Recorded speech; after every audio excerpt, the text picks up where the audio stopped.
अगले 5 साल में आत्मनिर्भर भारत का अभियान नई ऊंचाई पर होगा। देश हर क्षेत्र में आत्मनिर्भर होता नजर आएगा। आदरणीय सभापति जी, आने वाले 5 साल में मेड इन इंडिया सेमीकंडक्टर दुनिया में हमारी गूंज होगी। इलेक्ट्रॉनिक हर गुड में वो चीप होगी जिसमें किसी न किसी भारतीय का पसीना होगा। आदरणीय साहब, दुनिया के इलेक्ट्रॉनिक बाजार में एक नई गति का सामर्थ्य आने वाले 5 साल में देश देखेगा। आदरणीय सभापति जी, आज देश लाखों करोड़ रुपए का तेल इंपोर्ट करता है। अपनी ऊर्जा जरूरतों के लिए हम ज्यादा से ज्यादा आत्मनिर्भर बनने की दिशा में काम करेंगे और मुझे विश्वास है हम ऊर्जा जरूरतों पर जो डिपेंडेंसी है वो कम करने में सफल होंगे। इसे इतना ही नहीं, आदरणीय सभापति जी, ग्रीन हाइड्रोजन अभियान हम दुनिया के बाजार को लालायित करने की दिशा में आगे बढ़ रहे हैं।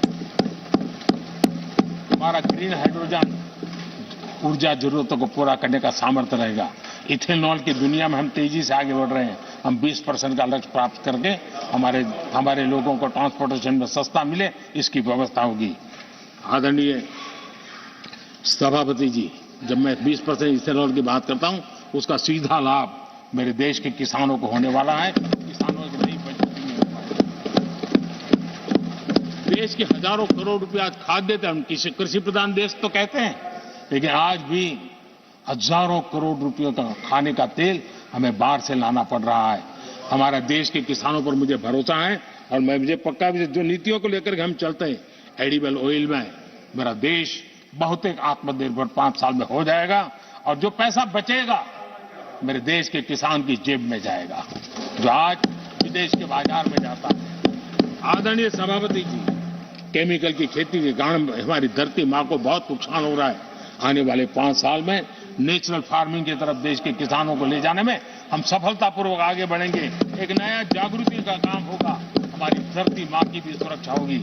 आदरणीय सभापति जी, नेचुरल फार्मिंग बढ़ने से दुनिया के बाजार में भी हमारे उत्पादों की ताकत बढ़ने वाली है। आदरणीय सभापति जी, यूएन के माध्यम से मैंने मिलेट का अभियान चलाया। श्री अन्न तक के राते आज हमने उसकी पहचान दी है। मैं वो दिन दूर नहीं देखता हूं जबकि आने वाले 5 साल में दुनिया के बाजार में सुपर फूड के रूप में मेरे गांव के छोटे छोटे किसानों के द्वारा पैदा हुआ मिलेट, श्री अन्न, दुनिया के बाजार में प्रतिष्ठा होगी, सुपर फूड की प्रतिष्ठा होगी। आदरणीय सभापति जी, ड्रोन खेतों में एक नई किसानों की ताकत बनकर के उभरने वाला है। 15,000 ड्रोन दीदी का कार्यक्रम ऑलरेडी हम लॉन्च कर चुके हैं। ये तो शुरुआत है, आगे बहुत सफलता दिखती है। आदरणीय सभापति जी, हम नैनो टेक्नोलॉजी को एग्रीकल्चर में लाने में प्रयोग अब तक सफल हुए हैं। हमने नैनो यूरिया में बहुत बड़ी सफलता पाई है, नैनो डीएपी की दिशा में सफलता पाई है और आज एक बोरी भर खातर लेकर के घूमने वाला किसान एक बोतल के खातर से काम चला लेगा, वो भी दूर नहीं है। आदरणीय सभापति जी, सहकारिता क्षेत्र में हमने एक नई मिनिस्ट्री बनाई है। उसके पीछे इरादा है कि एक सहकारिता का पूरा जन आंदोलन नई ताकत के साथ उभरे और 21वीं सदी की आवश्यकता के अनुसार उभरे, उसको भी हम, और उसका सबसे बड़ा लाभ, हम 2 लाख भंडारण का काम जो हाथ में लिया है, जब 5 साल के भीतर वो पूरा हो जाएगा, छोटा किसान को भी अपनी पैदावार को रखने की जगह मिल जाएगी। किसान तय करेगा किस भाव से बाजार में बेचना है, नहीं बेचना है। उसको जो बर्बाद होने का डर था वो खत्म हो जाएगा और किसान की आर्थिक ताकत बढ़ जाएगी। पशुपालन और मछली पालन पक्का मैं कहता हूं नए रिकॉर्ड बनाने वाले। आज हमारे यहाँ पशु की संख्या है लेकिन दूध की उत्पादन कम है, हम इस स्थिति को बदल देंगे। फिशरिंग एक्सपोर्ट करने की दुनिया में हम बहुत बड़ी तेजी से विकास करेंगे, ये भी मेरा पूरा विश्वास है। हमने एफपीओ की जो रचना का प्रारंभ किया है, अनुभव बहुत अच्छा है। 5 साल के भीतर किसानों की एक नई संगठन की शक्ति और कृषि उत्पादन में वैल्यू की ताकत, ये लाभ मेरे देश के किसानों को अवश्य मिलने वाला है। आदरणीय सभापति जी, G20 की सफलता ने साफ कर दिया है और दुनिया में कोविड के बाद जो खुलापन आया उस खुलापन का सबसे बड़ा लाभ हमने देखा है कि विश्व का ध्यान भारत की तरफ गया है और इसलिए एक बहुत बड़ा क्षेत्र टूरिज्म आने वाले दिनों में होने वाला है और जो सबसे ज्यादा रोजगार देने वाला है। आज विश्व के कई देश है जिसकी पूरी इकोनॉमी टूरिज्म पर निर्भर है। भारत में भी बहुत से राज्य ऐसे बन सकते हैं जो उनकी पूरी इकोनॉमी का सबसे बड़ा हिस्सा टूरिज्म होगा और वो दिन दूर नहीं है जिन नीतियों को लेकर के हम चल रहे हैं। भारत एक बहुत बड़ा टूरिस्ट डेस्टिनेशन बनने वाला है। आदरणीय सभापति जी, जिसका हिसाब किताब पहले बहुत कम हुआ करता था, जिसकी बातें सुनकर के हमारी मजाक उड़ाई जाती थी, जब मैं डिजिटल इंडिया की चर्चा करता था, जब मैं फिनटेक की चर्चा करता था, तब मैं जरा आउट ऑफ बॉक्स के बातें कर रहा हूं वैसा लोगों को लगता था। आउटडेटेड सोच वालों के लिए सामर्थ्य का अभाव था। लेकिन मैं पूरा विश्वास से कहता हूं आदरणीय सभापति जी, आने वाले 5 वर्ष डिजिटल इकोनॉमी की दुनिया में भारत का डंका बजने वाला है। भारत एक नई शक्ति है और डिजिटल व्यवस्थाएं भारत के सामर्थ्य को बढ़ाने वाली है। विश्व मानता है कि एआई का सबसे ज्यादा उपयोग कोई करने का सामर्थ्य किसी देश में होगा तो हिंदुस्तान में होगा। लेटेस्ट से लेटेस्ट टेक्नोलॉजी का उपयोग मेरा देश करेगा। आदरणीय सभापति जी, स्पेस की दुनिया में भारत का नाम रोशन हो रहा है। हमारे वैज्ञानिकों का पराक्रम नजर आने वाला और आने वाले 5 साल का जो कार्यक्रम है ना, मैं आज उसको शब्दों में बयान नहीं करना चाहता हूं, लेकिन विश्व को अचंभित करने की दिशा में हमारे वैज्ञानिक स्पेस की दुनिया में भारत को ले जाएंगे, ये मेरा पक्का विश्वास है। आदरणीय सभापति, ग्रासरूट लेवल की इकोनॉमी में बहुत बड़ा बदलाव, 10 करोड़ स्वयं सहायता जूथों में हमारी माताएं बहनें जुड़ी हो और 3 करोड़ हमारी लखपति दीदी, ये अपने आप में हमारे बेटियों के उत्कर्ष की गाथा लिखते हैं। आदरणीय सभापति जी, ऐसे अनेक विविध क्षेत्र हैं जिस क्षेत्र में मैं साफ देख रहा हूं आने वाले 5 साल भारत कभी हम सुना करते थे स्वर्णिम युग था। मुझे वो दिन दूर नहीं दिखते जब 5 साल में वो मजबूत नींव आएगी और 2047 तक पहुंचते पहुंचते ये देश उस स्वर्णिम युग को फिर से जीने लगेगा।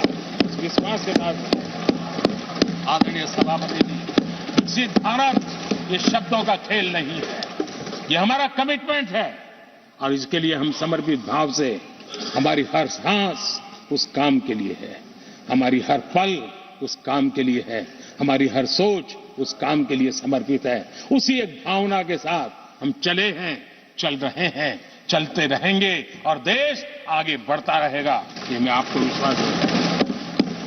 आने वाली सदियां इस स्वर्ण काल का इतिहास में अंकित करेगी, ये विश्वास मेरे मन में इसलिए है, देश की जनता का मिजाज मैं भली भांति समझ पाता हूं। देश बदलाव के 10 साल के अनुभव को देखा है, एक क्षेत्र में जो बदलाव देखा है वो तेज गति से बदलाव जीवन के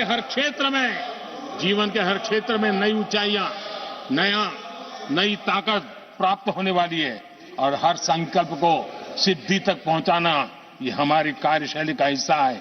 आदरणीय सभापति जी, मैं फिर एक बार इस सदन में आप सबने जो विचार रखे उसके कारण देश के सामने सत्य रखने का मुझे जो अवसर मिला और डंके की चोट पर सत्य रखने का अवसर मिला और सदन की पवित्रता के बीच रखने का अवसर मिला है, संविधान की पूरी साक्ष्य रख करके ये विचार रखने का अवसर मिला है। मुझे विश्वास है कि देश जिनकी वारंटी खत्म हो गई है उनकी बातें सुन नहीं सकता है, जिसकी गारंटी की ताकत देखी है उसके विचारों के भी विश्वास करते हुए आगे बढ़ेगा। मैं फिर एक बार आदरणीय सभापति जी आपका हृदय से आभार व्यक्त करता हूं और आदरणीय राष्ट्रपति जी को मेरी तरफ से उनके व्याख्यान के लिए आदरपूर्वक अभिनंदन और आभार व्यक्त करते हुए मैं मेरी वाणी को विराम देता हूं। बहुत बहुत धन्यवाद। तो प्रधानमंत्री नरेंद्र मोदी ने राज्यसभा में आज 2024 के लोकसभा चुनाव का एक तरह से एजेंडा सेट कर दिया, आगे का विजन देश के सामने रखा है। उन्होंने बताया कि 5 साल में बिजली बिल 0 हो जाएगा, 5 साल में पूरे देश में पाइप से गैस मिलेगी, 5 साल में पानी जो है वो हर घर में नल से पहुंचेगा, 5 साल में खाने के तेल को लेकर के भारत आत्मनिर्भर होगा, 5 साल में सुपर फूड श्री अन्न की धाक होगी। जी न्यूज़।